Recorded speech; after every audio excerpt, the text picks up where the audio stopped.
This conference will now be recorded. Hotapu everyone. In this video, I wish to go through an explanation of what God is from the Kemetic point of view as taught in the Golden Beetle here in the USA. And the way to understand how the Kamal thought of things is through their language, their holy language. So we're going to look at the word for God. There are many renditions of it, but the basic root is this word netcher. It's pronounced netcher or netter. We're going to go with this entry here, this final version of it. I will expand the screen. Okay. This one here. It has 1, 2, 3, 4, 5, and these three count as 1. 6 basic glyphs. And the rule of understanding how the Kamau wrote scientific manuals embedded in language is by understanding that each letter may represent not only a sound, but a concept. So each letter is like a word, a conceptual word inside of a word. So we're going to break down these 6 basic glyphs of the word God, neter or necher, where the word nature comes from. You can hear it, nature, necher. And we're going to unpack technically what actually is God from the Kamal perspective. So let's begin with these letters one by one. This is a flag or an X. It can mean both. Okay, so we can say that this first glyph, this flag idea, means the one who flags something. They mark something, they signify something. So the one who flags these other concepts. This wavy line is letter N, N, and it has several concepts that link to it, like uh, sound wave, wave of water, thought wave, to create, to weave, has all these concepts: a thought wave, a sound wave, a water wave, to create, to weave. Okay, so we have the one who flags how thought waves sonically create and weave. Okay, and then this shows a tether rope with 2 loops bound by two little holes here, bound by a looping rope. It's the sound che or je, but more che. And this deals with the structuring of mass through entangled particles. These 2 little loops are 2 particles that are entangled. And this loop here also implies a wormhole. So this implies that overall, the structuring of mass structured and entangled with wormholes. These 2 little circles here can represent the collapse of a quantum wave function to a singularity, to a point. And the different collapsed quantum points are entangled and can be communicated through wormholes. This is the letter R, this open mouth or vibrating string, represents gravity or the bending and warping force. As you notice, this shows a bent and warped structure.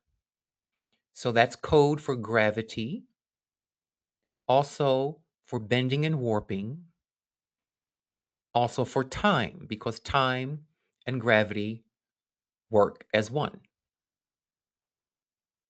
So the one who flags how thought waves and sound waves create and weave the entangled structuring of mass and wormholes,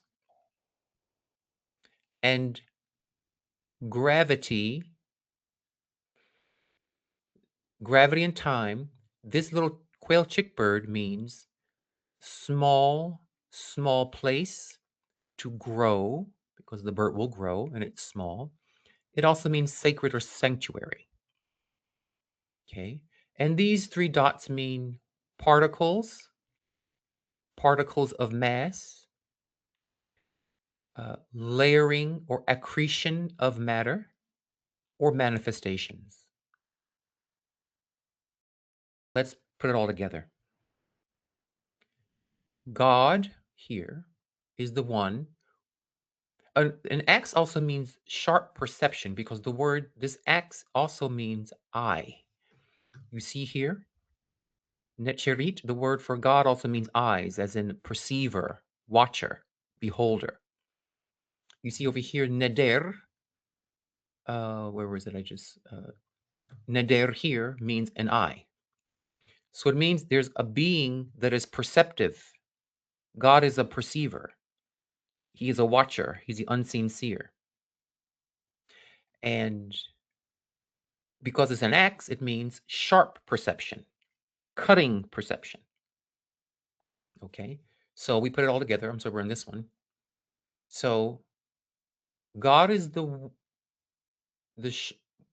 sharp perceiver with cutting perception, flagging how he creates through mental and sound waves the woven structuring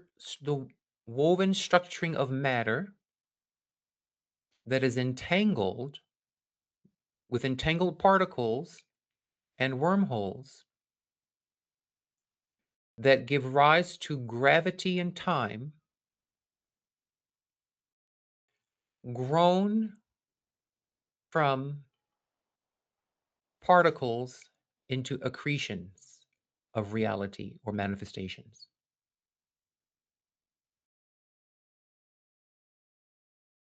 Okay. We can also say this means grows from small seeds into accretions. So the sharp perceiving one who flags how to weave from thoughts and sound waves, entangle quantum particles linked by wormholes, and the creation of gravity and its correlate of time,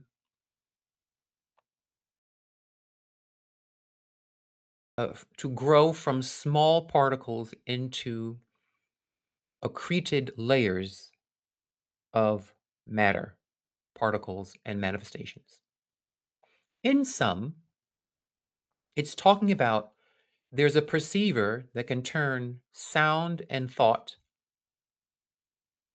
into structured matter, how mind, sound waves, thought waves become matter, mind over matter, in such a way the matter creates mass that conjures gravity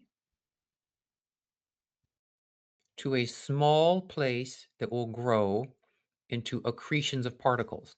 It's really saying mind over matter will pull in the growth of the thought into reality. Okay. And it's three dots, which is mind, emotion, and physical. It started mental with a mental particle, which descended into an emotional particle, which descended into a physical particle.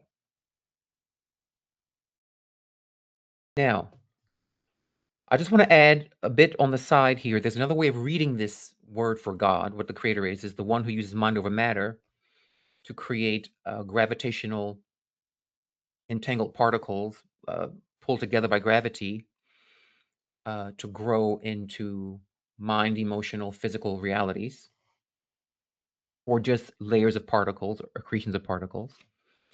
This glyph we can read also as the Big Bang, this axe glyph, because in this image of an actual scientific model of the Big Bang, you see this part here resembles the metal axe, the metal part of an axe, the blade of an axe. You see, it's quite similar, really, to that glyph, this blade. So we can read it as the Big Bang here. This wave line means woven, created through waves or sound waves, holes, black holes, that are entangled and full of gravitational field, gravitational force, that created time. And these black holes grow into universes, other particles, galaxies. Okay, superimposed galaxies. So it can be read that way. What I wish to highlight at this stage of our analysis and our study of God is what it's not saying is what's intriguing to me. It's not saying God is a man on a throne with a beard. God is love. God is justice. God is morals. It's saying none of that, which is very intriguing to me because the Kamau know how to discuss those concepts, but they didn't link it to the Supreme Being. This is fascinating because it's stating that God is run by a more technical force. He's very mathematical. He's very much like an engineer building something from waves into entangled particles and wormholes and the creation of gravity, which binds things and grows them into great masses of particles from small beginnings.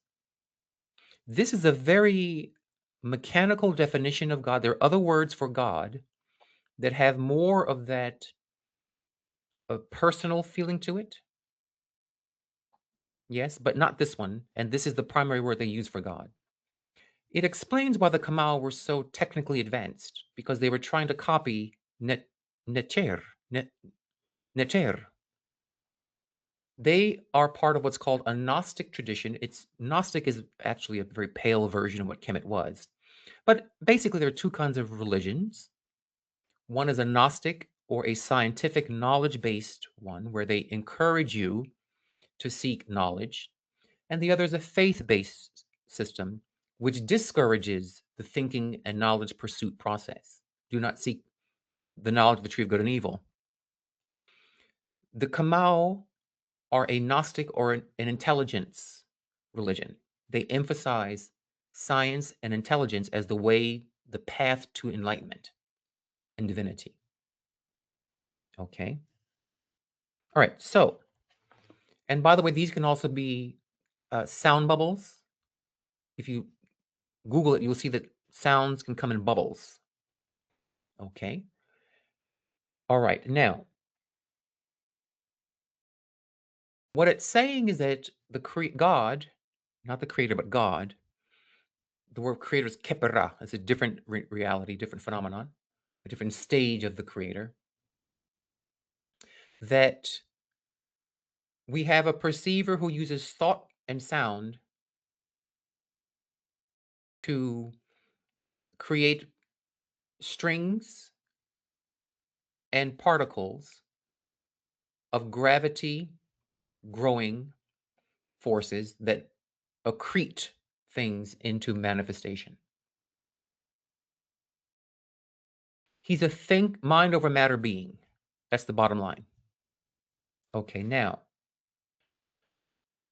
we have to now ask, so if the creator is supreme intelligence creating from waves and sound universes and particles, what is a human? We go to the next entry here. We're going to go to two major parts of entry here. First, this one here, nut, which means a village or a community or a city or town. It means basically a community. It means a nation. It also down here means nutsu, here, citizens, townsmen, townsfolk, natives. Okay. Now, the root of Nut, which is also the word for the goddess of the sky, the astrology goddess, implying that um, proper cities are laid out according to astronomical phenomena. In other words, that proper cities should be aligned with star energy, star risings, planetary risings, astrological events, which speaks volumes of how modern cities are laid out, all based upon basically a bit of geology and a lot of profit. But the root of the word nu, we come over here, we see the word nu, the root. Will, thought, intention, care for something. It deals with thinking. So the root of communities or countries is a group of people who are thinking, caring for something. People who think of how to care for each other and their environment in a thoughtful and caretaking way. Nu means caretaker, guardian. Okay, in a shepherding way. But the word nu has the word to think, thought, implying intelligence. Now, if this is the word for a group of people, a community of humans, it's saying thought should guide them. Not only thought, but astronomical thought, thought about how the universe, the stars, the galaxies work.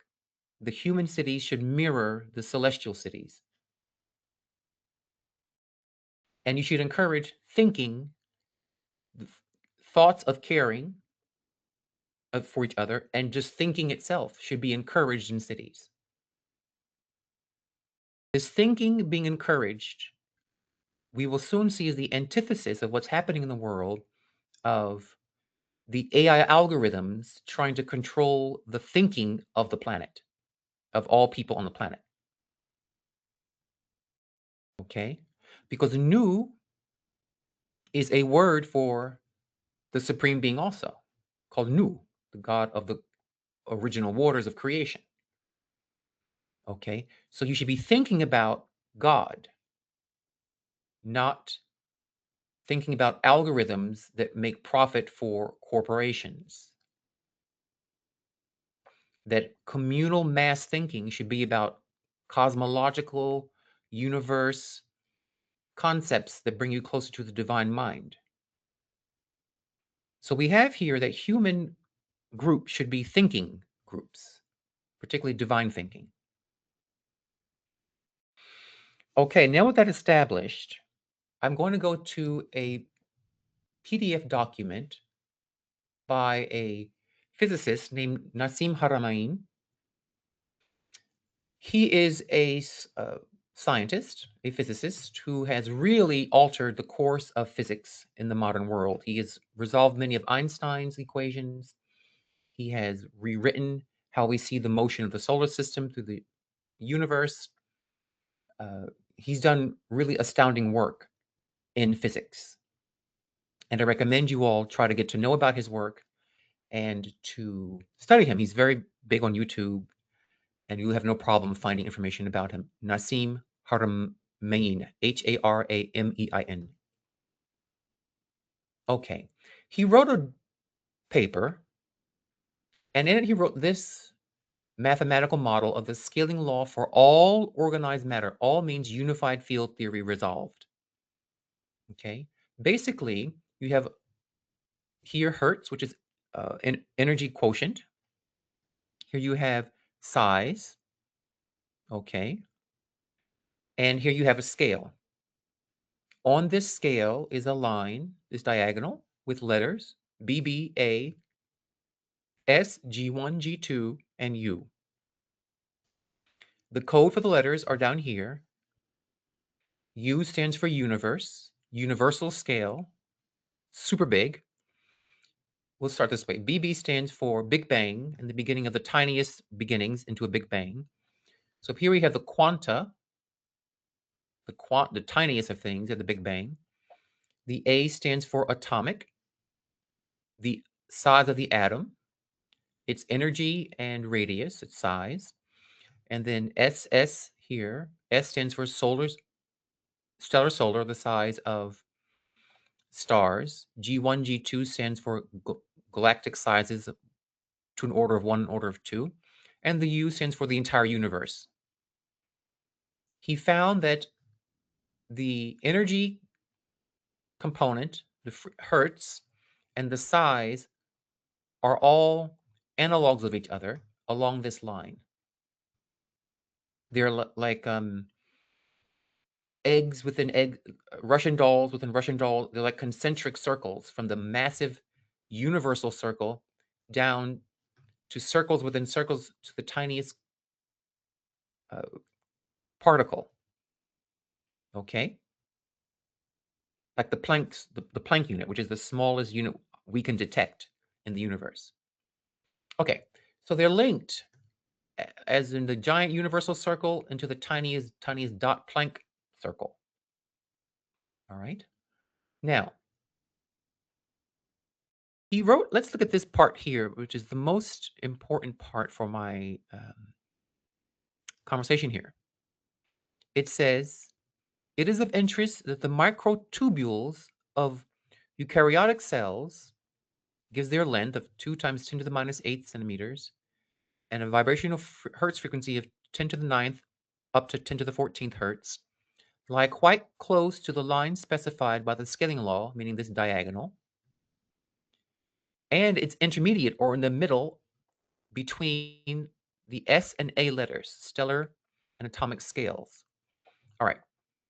What this is saying, here we have the A and the S, atomic and stellar size. And if you go to the middle between these two, you get right about there.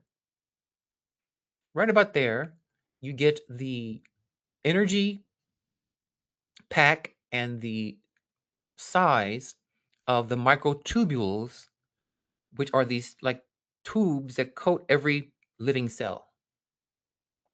They kind of are the eggshell that contains the yolk of every living cell inside of it.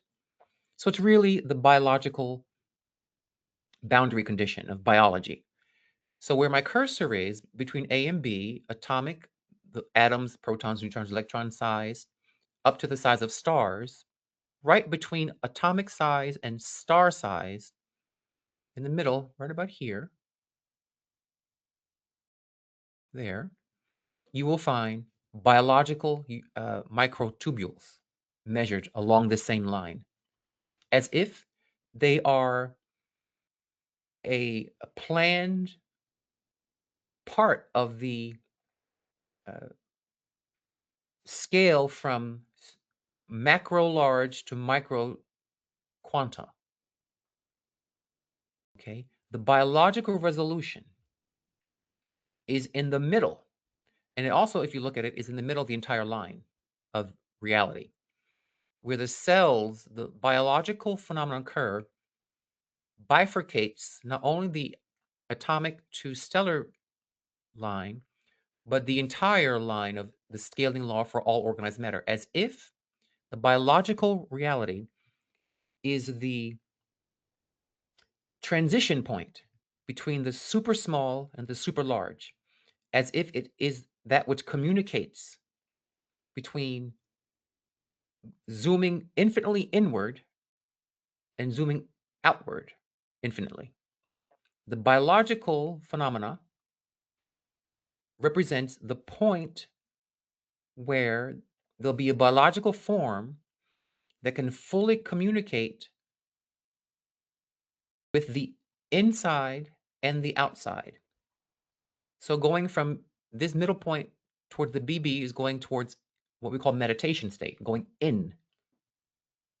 And by going in, the biological resolution entity, of which the highest level of is the human, because we have that consciousness, that infinite consciousness, by going into the inward self towards singularity in the inward, we can understand the maximal, mega, macro world. You are important. You are here. You're in the middle.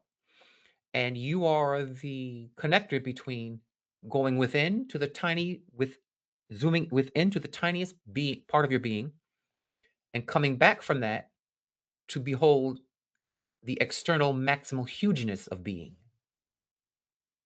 So part of humans, which are the highest biological form, because life was designed to create intelligence, necer, an entity that would have unlimited intelligence, right? That eye, that perceiver, that sharp cutting perceiver of that X. No other being that we know of can have unlimited consciousness, whose mind can go to unlimited quantum traveling, quantum perception, and unlimited macro perception. Birds can only think of bird things, frogs of frog things, leaves of leaf things. Leaves can't comprehend the vastness of frogs, and frogs can't comprehend the vastness of eagles. There's only one biological form that we know of that has unlimited intelligence of perception of the tiniest to the maximally big. That's you. That's the newt, the community of humans who think with thought new. Yes, the community of humans who think. You see? So, now, you are supposed to be a being that can meditate by going within to the inward small and coming out to influence the huge. That's what the human settlements, communities, or towns are supposed to do. Now, I want to talk about another concept here that has been proven by Nassim in particular and other physicists. When you saw this eye, we saw this eye, necher means eyes. What do the eyes do? They blink. This is a very important concept that Nassim has brought forth mathematically. I'm now adding the metaphysical component to that mathematical reality. Eyes blink. They blink fast. So fast, sometimes you don't even know you've closed your eyes. But you have. They were closed and then they opened. Well, God, Netcher, has made it such that your electrons and positrons, you're made of atoms. Every atom has electrons and positrons. Your electrons and positrons actually blink in and out of materialization. In other words, almost at the speed of light, your electrons and positrons luminesce, like they blink into reality, into physical reality, then they disappear into what's called the void, what we call nu. The word nu or nun is the void. And then it comes out of the void, and you can see it again, then it disappears into the void. It blinks in and out like a strobe light. Okay? What's going on there? Well, you come from the void, from space itself, we call nun. That's where you come from. Waters of creation, say the Kamal. And the universe created a being on that scaling line, a biological being, a vast, vast diversity of biological beings, all leading up to one being who can be like Nietzsche, an infinite thinker. I am saying there's a teleos to nature, and all life forms on Earth were designed to give birth to you, to support your coming into being as the nexus between the infinitely small quanta and the maximally huge macro. Why? So that you can, from your specific biological perspective, your electrons and positrons blinking in and out, blinking like an eye, blinking in and out, blinking out into the void, into the physical world again, out to the void, into the form world. When you blink out into the void, you kind of disappear, your particles disappear, they don't know where they went. This is why they can't tell where a particle will land, because they blink in and out. They have this moment where they're not even there. So when you blink out, what's going on? You're depositing your experience from your particular perspective in time and space into the collective void, the collective unconscious. Now, while you're blacked out, while you've disappeared and downloaded your experiences into the void, the collective super unconscious, at the same time, at the speed of light, this is all happening, near the speed of light, I should say, the collective unconscious, the void, is inputting, downloading into you all of the other information pixels of the entire universe. You then blink back into visibility, but you're changed in two ways. Changed because you shared information with the void and you uploaded information from the void, and that new upload will influence when you blink back how you're going to respond to your reality. You're going to respond and blink out back into the void, download that experience into the void. That experience will communicate through quantum entanglement, because every proton, every single proton in you has the same mass as the entire universe. I won't go into it now, I'll discuss it later, but every single itty bitty proton, it's called a black hole proton or Schwarzschild proton. Every proton contains the exact same mass of the entire universe. So every proton is entangled with the whole universe. Because of this proton universe entanglement, every particle, proton particle of the universe, is communicating with the entire universe at the same time. So when you blink out and you kind of disappear,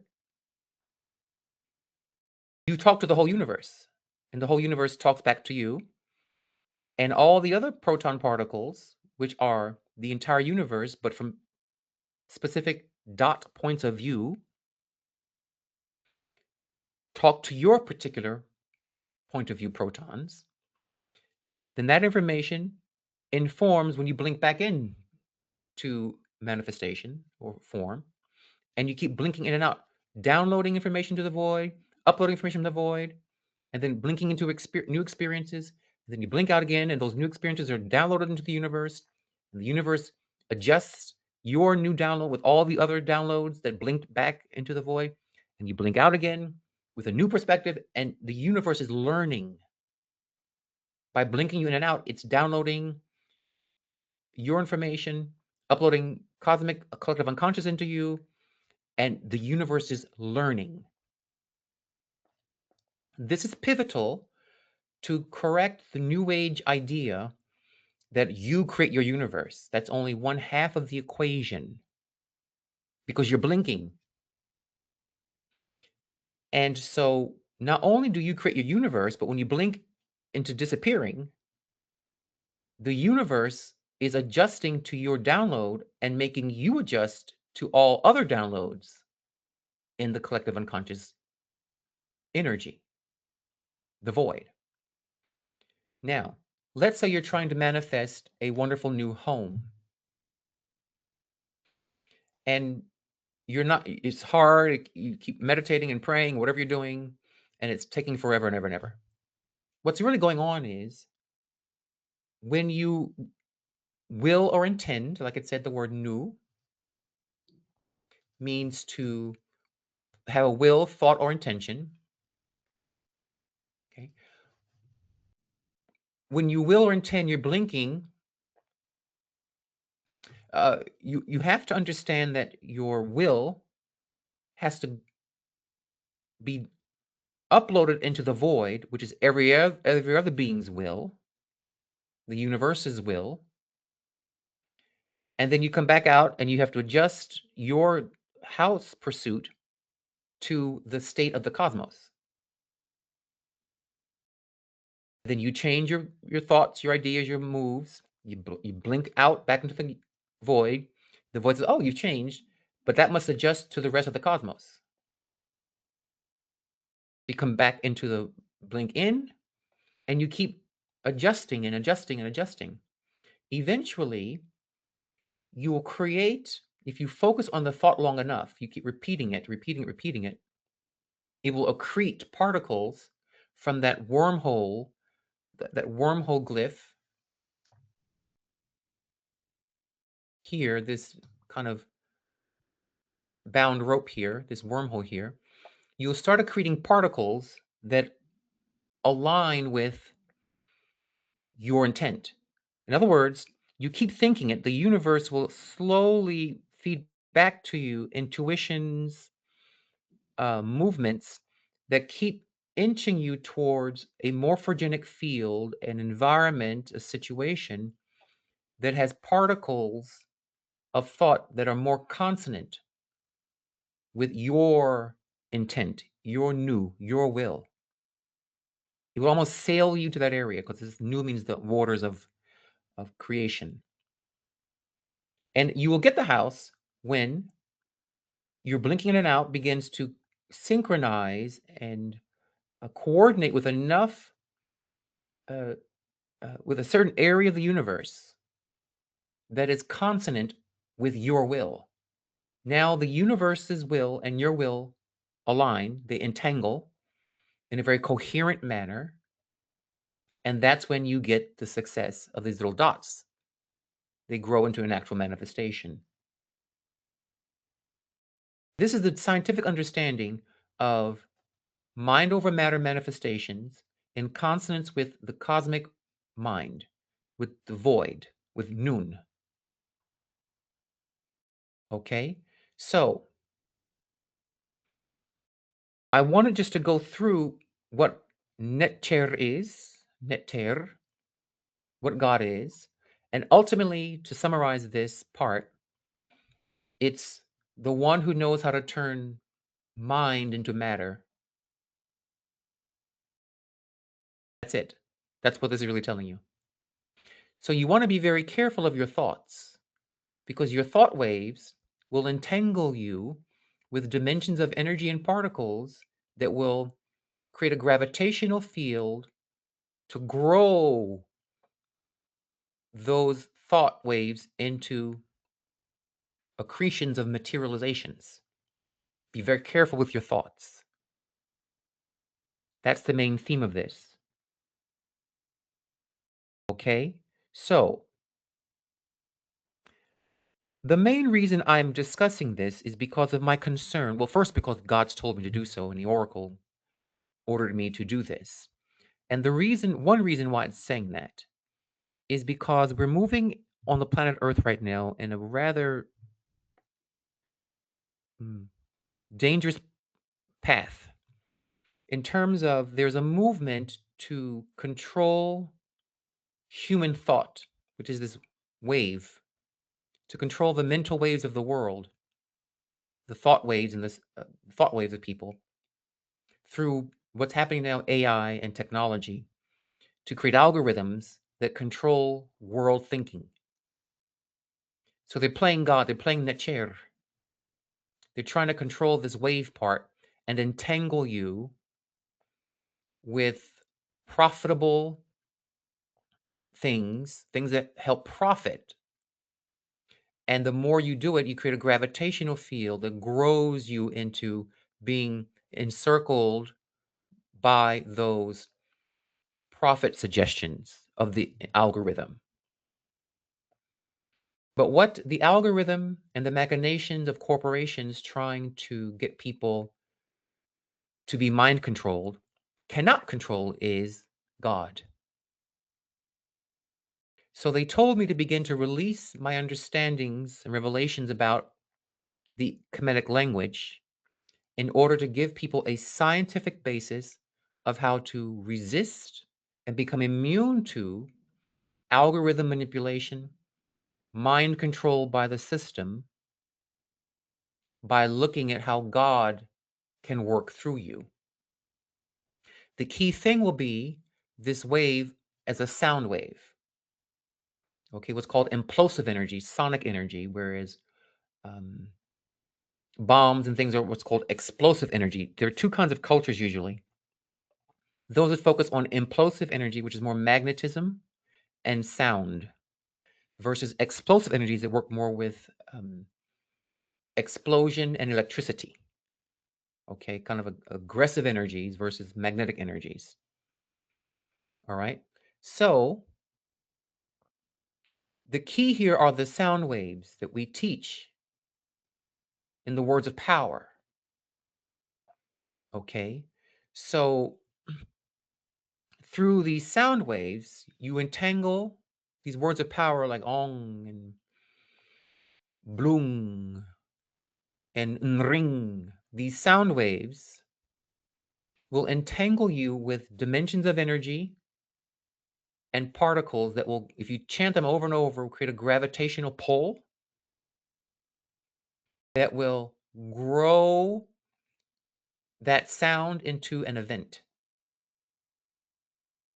The key is the divine sound waves, the divine hekau, the divine mantras is the key here.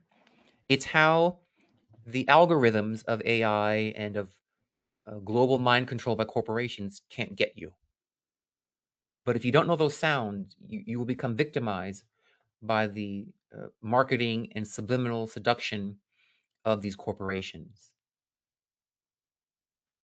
Okay. I want to mention this very quickly here. These 3 stars versus 3 dots here. It's kind of similar.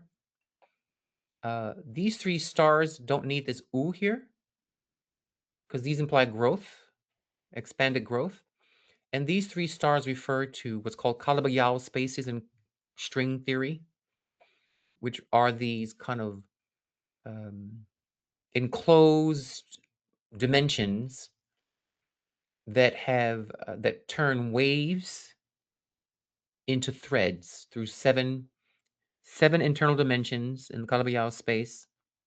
And the 8th is a string pops off, like it's hatched, or so to speak, and becomes a thread in string theory.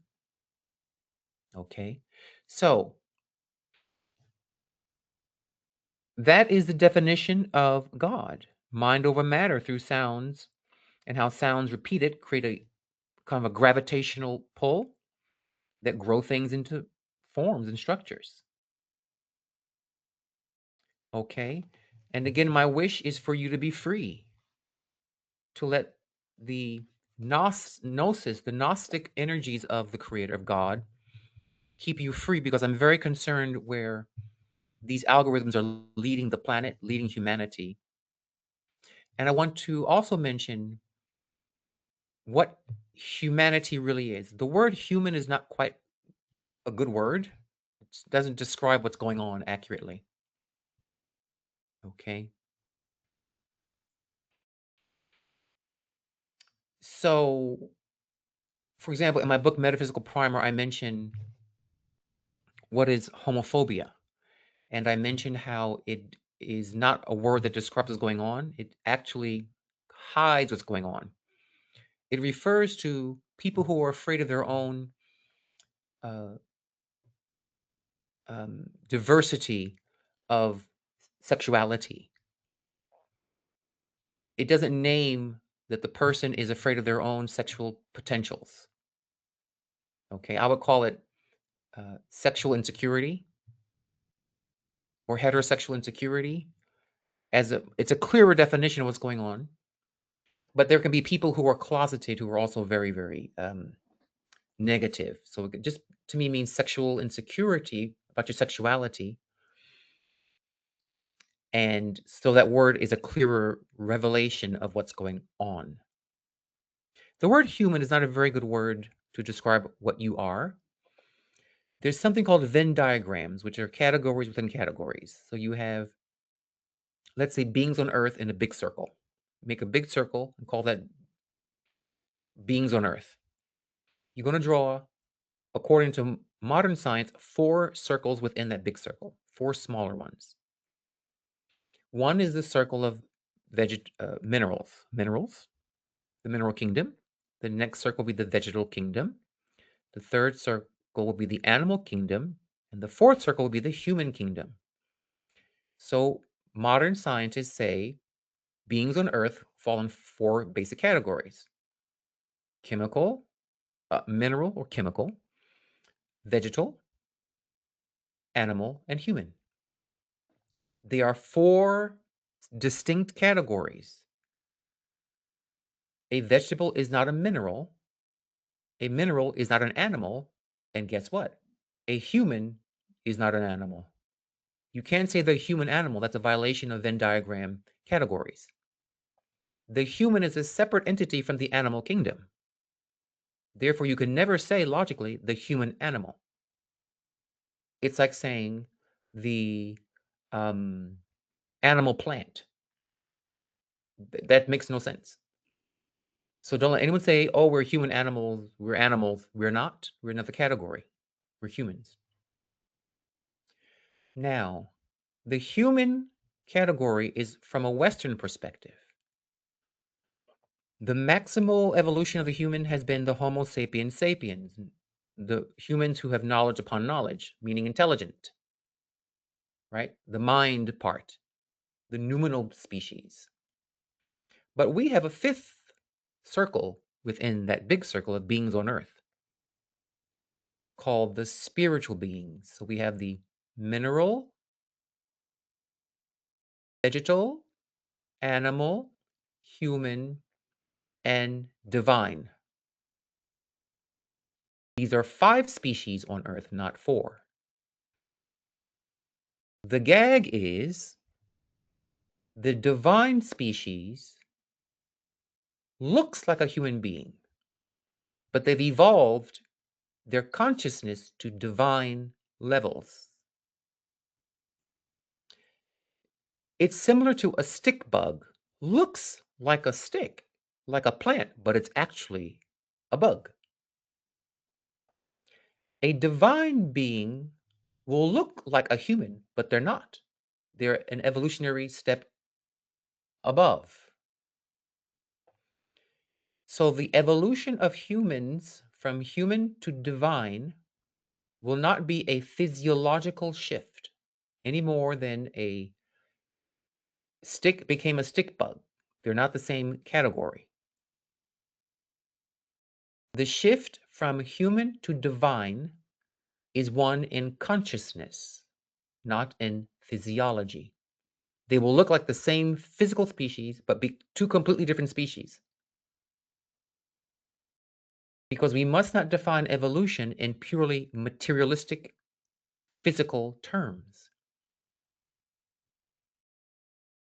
We are the species to become noumenal masters, mental masters, intelligence masters. And algorithms for corporate agendas lower your intelligence to make you more robotic, more controlled, not free. But you can't control the mind of a divine being on Earth. They are netcher on Earth. They cannot be controlled by any algorithm, by any ad, by any propaganda. They can't. You can't get them. But I know this will take time because we have to get this gravitational mass. The reason I'm making this public, this information, another reason I'm making it public is because I understand this letter R of gravity creating mass. Gravity pulls particles until they become massive based upon the gravitational force. What that means in terms of sociology is that the thought wave here, this little n, I have to entangle with a mass of people. So we put flags how my idea of teaching people how to become divine must entangle with a mass of people to grow into reality. I'm reading it now on social engineering level, not just what a human is or what God is. Okay? So the more I share this concept and these teachings with the public, the more people hear it. That creates mass. The more I speak to the masses, the more massive the idea becomes. When a thing grows mass, it increases gravitational pull. That gravitational pull means it will manifest, it will accrete until it becomes a reality. So the more I share, the more gravity, so quote unquote, I create around the idea. And one day it will be an idea whose time has come. It'll get such mass, what's called critical mass, it will precipitate from an idea into a living reality, an accreted reality. You are not you're not mineral, you're not vegetal, you're not animal, and you're not human. You are divine. But to become divine, you have to have initiation into divine levels of consciousness revealed in our Pa'ut, our maps of the universe. If you go to my YouTube channel, you type in Pa'ut, P-A-U-T, you'll see those little blue egg screens that I have. And they show you the climb from lower consciousness to higher consciousness. You do it through basic sounds. There are a set of sounds that if you keep repeating them, they create a gravitational pull. And they pull you into the higher dimensions of divinity until it concretizes into a divine you that no algorithm can play, manipulate, or throw you into the matrix. Okay? So may Neter be with you. May your perception be sharp as an axe. Your mind waves sing along the Hekau words of power mantras that will entangle you with the universe in a way that attracts to you the growth of your divine particles on this earth. And with that, I wish to remind the world that in my world, in my thought wave, it is all love. And my wish for you is to be surrounded in the wings of the Lady Newt, Queen of the Universe, is love. May love wrap you all. Dwell in Hotepu.